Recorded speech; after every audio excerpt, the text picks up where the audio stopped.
a estarmos lendo a palavra de Deus e eu te convido a você pegar a sua Bíblia e vamos ler a palavra em nome de Jesus. Primeira carta de Paulo aos Tessalonicenses. Capítulo 1. Eu, Paulo e Silas e Timóteo escrevemos esta carta aos irmãos da igreja da cidade de Tessalônica, a vocês que estão unidos com Deus, o Pai, e com o Senhor Jesus Cristo. Que a graça e a paz estejam com vocês. Nas nossas orações, sempre damos graças a Deus por todos vocês e nunca deixamos de pedir em favor de vocês, pois lembramos, na presença do nosso Deus e Pai, como vocês puseram em prática a sua fé, como o amor de vocês os fez trabalhar tanto e como é firme a esperança que vocês têm no nosso Senhor Jesus Cristo.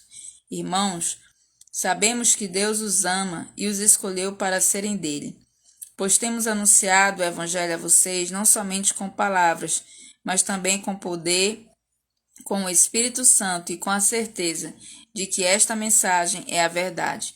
Vocês sabem de que maneira nos comportamos no meio de vocês para o próprio bem de vocês.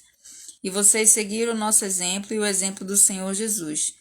Embora tenham sofrido muito, vocês receberam a mensagem com aquela alegria que vem do Espírito Santo. Desse modo, vocês se tornaram um exemplo para todos os cristãos das províncias da Macedônia e da Acaia, pois a mensagem a respeito do Senhor partiu de vocês e se espalhou pela Macedônia e pela Acaia. E as notícias sobre a fé que vocês têm em Deus chegaram a todos os lugares. Portanto, sobre isso não é preciso falar mais nada. Todas as pessoas desses lugares falam da nossa visita a vocês e contam como vocês nos receberam bem e como vocês deixaram os ídolos para seguir e servir ao Deus vivo e verdadeiro. Elas contam também como vocês estão esperando que Jesus, o Filho de Deus, a quem Deus ressuscitou, volte do céu. Esse Jesus que nos salva do castigo divino que está para vir. Capítulo 2. Vocês sabem muito bem, irmãos, que a nossa visita não ficou sem proveito. Sabem também como fomos maltratados e insultados na cidade de Filipos antes de chegarmos aí em Tessalônica. Fomos muito combatidos, mas o nosso Deus nos deu coragem para anunciar a vocês a boa notícia que vem dele. Aquilo que anunciamos a vocês não se baseia em erros ou em má intenção, e também não tentamos enganar ninguém. Pelo contrário, sempre falamos como Deus quer que falemos, porque Ele nos aprovou e nos deu a tarefa de anunciar o Evangelho. Não queremos agradar as pessoas, mas a Deus, que põe à prova as nossas intenções. Pois vocês sabem muito bem que não usamos palavras bonitas para enganar vocês, nem procuramos tapear vocês para conseguir dinheiro. Deus é testemunha disso. Nunca procuramos elogios de ninguém, nem de vocês, nem de outros. No entanto, tínhamos o direito de exigir de vocês alguma coisa, por sermos apóstolos de Cristo. Mas quando estivemos com vocês, nós fomos como crianças, fomos como uma mãe ao cuidar dos seus filhos. Nós os amávamos tanto que gostaríamos de ter dado a vocês não somente a boa notícia que vem de Deus, mas até mesmo a nossa própria vida. Como nós os amávamos. Irmãos, vocês com certeza lembram de como trabalhamos e lutamos para ganhar o nosso sustento. Trabalhávamos de dia e de noite, a fim de não sermos uma carga para vocês, enquanto anunciávamos a vocês a boa notícia que vem de Deus. Vocês são nossas testemunhas e Deus também, de que o nosso comportamento entre vocês que creram foi limpo, correto e sem nenhuma falha. Vocês sabem que tratamos cada um como um pai trata os seus filhos. Nós os animamos e aconselhamos para que vocês vivessem de uma maneira que agrade a Deus, que os chama para terem parte no seu reino e na sua glória. Existe outra razão pela qual sempre damos graças a Deus. Quando levamos a vocês a mensagem de Deus, vocês a ouviram e a aceitaram. Não a aceitaram como uma mensagem que vem de pessoas, mas como uma mensagem que vem de Deus. O que de fato ela é? Pois Deus está agindo em vocês, os que creem. Meus irmãos, o que aconteceu com vocês já havia acontecido também com as igrejas de Deus na Judéia, com o povo dali que pertence a Cristo Jesus. Vocês foram perseguidos pelos seus próprios patrícios, do mesmo modo que os cristãos na Judéia foram perseguidos pelos judeus. Foram os judeus que mataram o Senhor e profetas e também nos perseguiram. Eles desagradam a Deus e são inimigos de todos. Tentam até nos impedir de anunciarmos a mensagem de salvação aos não-judeus. Com isso, eles completam o total dos pecados que eles têm cometido. Mas agora o castigo de Deus caiu finalmente sobre eles. Irmãos, nós tivemos de nos separar de vocês por algum tempo. Estamos longe dos olhos, mas perto do coração. Sentimos muitas saudades de vocês e gostaríamos de vê-los outra vez. Por isso quisemos ir até aí fazer uma visita a vocês. Pelo menos eu, Paulo, quis fazer isso mais de uma vez, mas Satanás não nos deixou.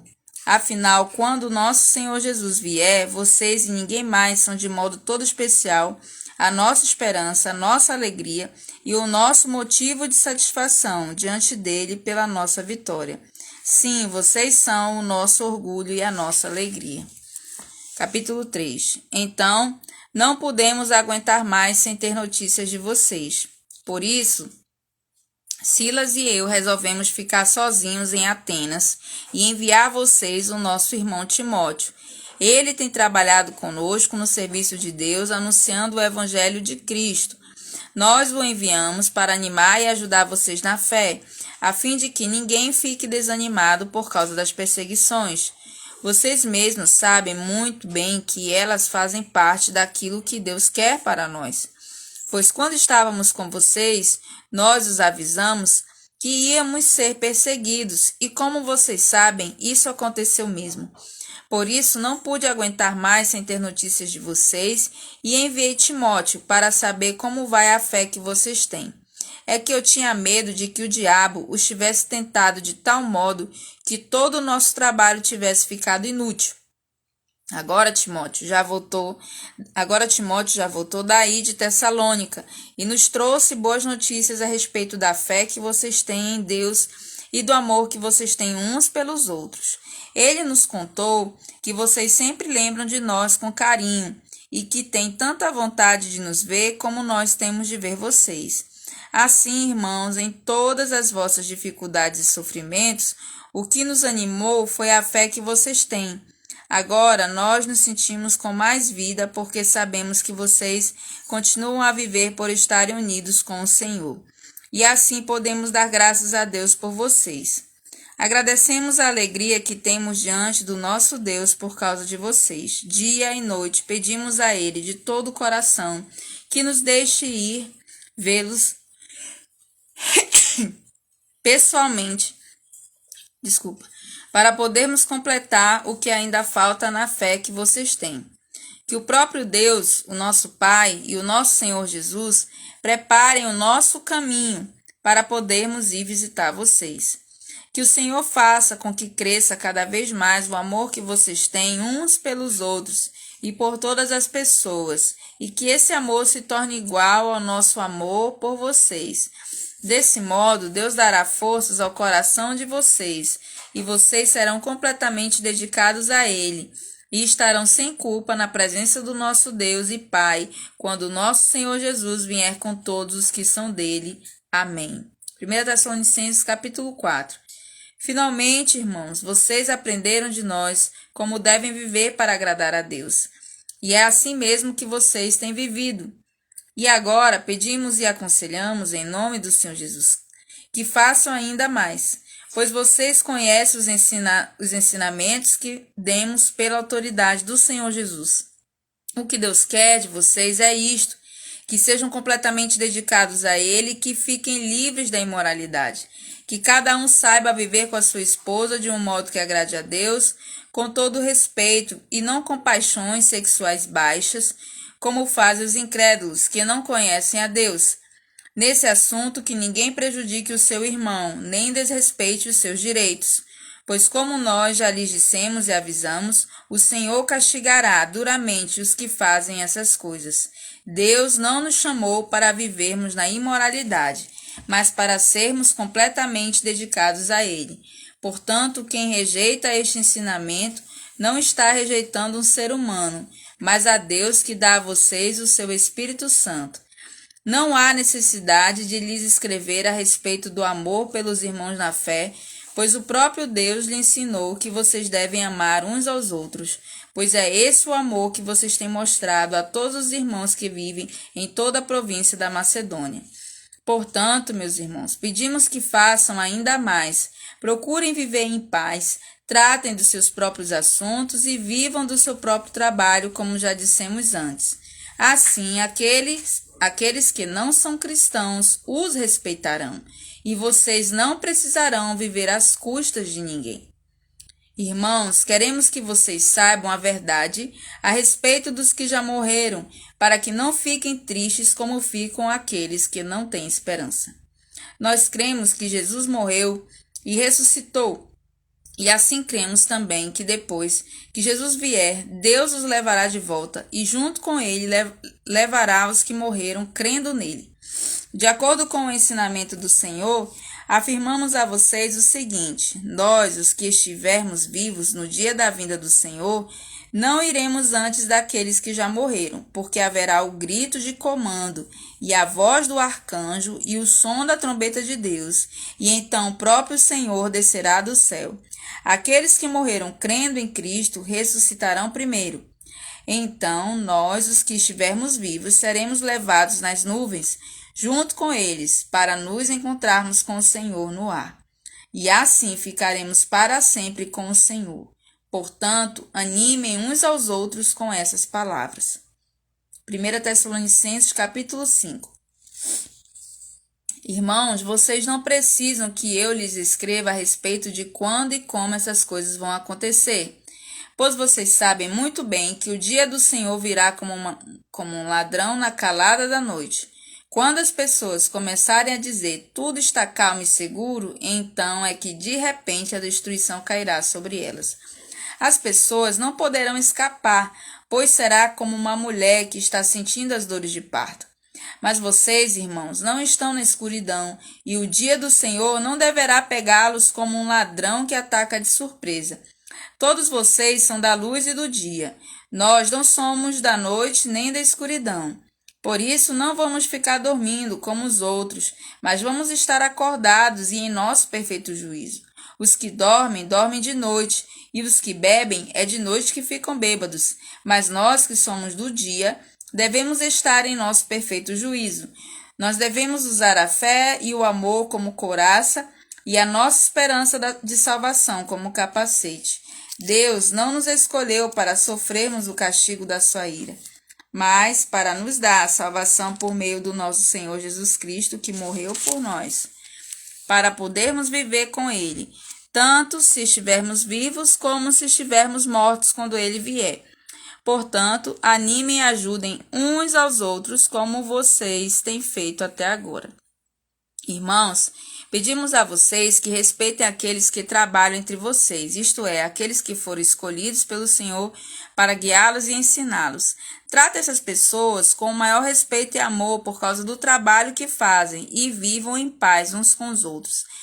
Pedimos a vocês, irmãos, que aconselhem com firmeza os preguiçosos, deem coragem aos tímidos, ajudem os fracos na fé e tenham paciência com todos. Tomem cuidado para que ninguém pague o mal com o mal. Pelo contrário, procurem em todas as ocasiões fazer o bem uns aos outros e também aos que não são irmãos na fé. E sejam sempre alegres, orem sempre e sejam agradecidos a Deus em todas as ocasiões. Isso é o que Deus quer de vocês por estarem unidos com Cristo Jesus. Não atrapalhem a ação do Espírito Santo. Não desprezem as profecias, examinem tudo, fiquem com o que é bom e evitem todo tipo de mal. Que Deus, que nos dá a paz, faça com que vocês sejam completamente dedicados a Ele e que Ele conserve o espírito, a alma e o corpo de vocês livres de toda mancha para o dia em que vier o nosso Senhor Jesus Cristo. Aquele que os chama é fiel para isso. Irmãos, lembrem de nós nas suas orações.